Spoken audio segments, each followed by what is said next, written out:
Okay, so you've looked at that sunny spot on your balcony or that little windowsill and thought, man, I wish I could grow my own food right there. If that's you, you are in exactly the right place. We're about to dive into how to make that dream a reality and get some seriously big harvests from the tiniest of spaces. I mean, just picture it for a second. Stepping outside, picking a few sun-warmed cherry tomatoes for a salad, maybe grabbing a handful of fresh basil for dinner. It's such an amazing thought, right? The idea that even a tiny little spot can become your own personal, productive garden. And this is what that dream can actually look like. This isn't just a fantasy, it's a plan for a super intensive garden. Just look at how packed and lush it is. It's living proof that a tiny footprint can still lead to a massive, beautiful harvest. But, and this is a big but, getting from that dream to that reality, well, it takes a little bit of know-how. One gardener on Reddit really hit the nail on the head. They said you need to know exactly what you're doing to save more money than you spend gardening at a small scale. So that's our goal today. Let's figure out exactly how to do it right. First things first, we've got to lay the foundation. This is all about learning the core techniques of intensive gardening to squeeze every last drop of potential out of your small space. So, rule number 1, think up, not out. Seriously, vertical gardening is a total game changer for small spaces. You use things like trellises, simple nets, or even just some poles to encourage vining plants. Think cucumbers, pole beans, some tomatoes, to grow upwards. This frees up all that precious ground space for other stuff. It's brilliant. Next up is a clever little strategy called interplanting. Basically, you're making your plants become good neighbors that help each other out. The idea is to grow 2 or more different veggies in the same space at the same time. You could, for example, plant some fast-growing radishes in between your slow-growing pepper plants. By the time the peppers get big and need that space, you've already harvested and eaten the radishes. See? Super efficient. And to make sure the harvest party never stops, there's succession planting. This one's pretty simple. As soon as one crop is done, you pop another one right into its place. So when your spring lettuce is finished, that spot immediately gets replanted with something for the summer, like beans. The goal here is to never have a patch of bare, unproductive soil. And here it is, all put together. This is a real garden plan that shows how these 3 techniques, vertical gardening, interplanting, and succession planting, all work in harmony. You can see the trellises for the climbers, different plants tucked in next to each other, and you can just imagine how this layout would evolve from spring to summer to fall. This is basically the blueprint for getting the absolute most out of your little garden. Okay, now that we've got the strategy down, we need to recruit the right players for our team. Choosing the right plant varieties is just as important, especially ones that were literally bred to be happy living in pots on a patio. Tomatoes are a must-have, but you can't just grab any old variety. This chart is your secret weapon.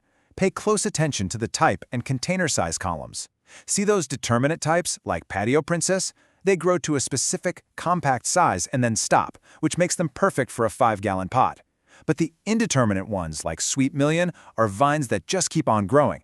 They're going to need a much bigger pot, at least 7 gallons, and some serious support. It's all about matching the plant's natural style to the space you have.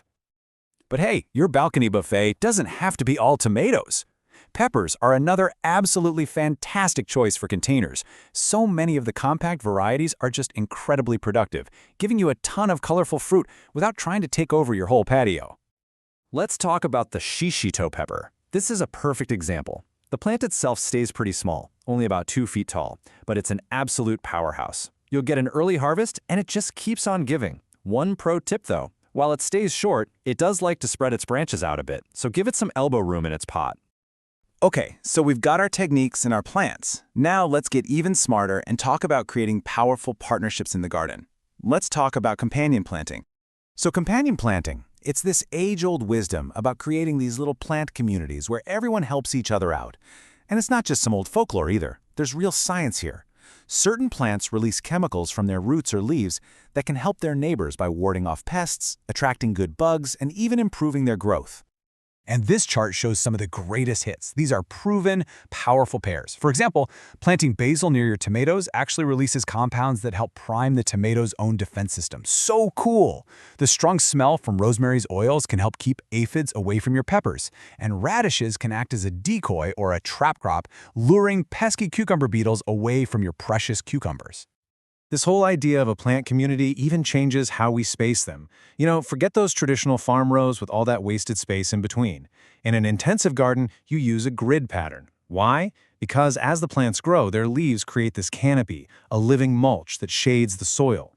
This keeps weeds down and helps save a ton of water. It's just a way smarter, more efficient use of every single inch. All right, we've talked about all the exciting best-case scenarios, but you know what? To be a really good gardener, you have to be a realistic one. So let's talk about what one person called the gauntlet. Let's get real. Yeah, let's just be totally honest here.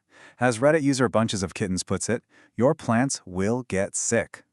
It's gonna happen. Pests, diseases, they are just part of gardening. It's not a sign that you've failed. It's just a challenge you have to manage. The real key is to catch things early and not let it get you down. And then you've got the total opposite problem, the challenge of too much success. Another gardener pointed out that one day you can wake up and realize you are drowning in zucchini or have a mountain of tomatoes. It's a real thing.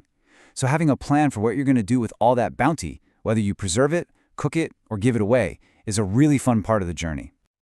So, to help you navigate that gauntlet, let's quickly run through 5 super common mistakes to avoid. Number 1, inconsistent watering. It's a killer and it causes all sorts of problems like blossom end rot on your tomatoes. 2, not enough sun. Most veggies are total sun worshippers. They need at least 6 to 8 hours of direct light. 3, using heavy garden soil in pots. Don't do it. It gets compacted and suffocates the roots. Always use a light, fluffy potting mix. And finally, overcrowding and ignoring pests. Just give your plants a little space to breathe and do a quick check on them every day. It'll save you so many headaches later on. All of this really brings us to a final and maybe the most important point. We need to kind of redefine what success even means and really find your why, your reason for gardening in the first place. So, after all this, what are the big takeaways for your first season? Well, first, start small. Seriously, just 1 or 2 containers is perfect. Pick a proven, easy variety like a patio princess tomato. Then, just focus on the basics, good soil and regular watering. And look, be prepared for some pests, and please don't be discouraged if something doesn't work out, because success isn't just about how many pounds of food you harvest, it's about the process, what you learn, and that amazing feeling of growing something yourself. Because at the end of the day, a small garden on your balcony probably isn't going to feed you for the rest of your life. But it does make you wonder, what could it grow in you? Maybe some patience, a little resilience, or just a deeper appreciation for where our food comes from. That might just be the most valuable harvest you get.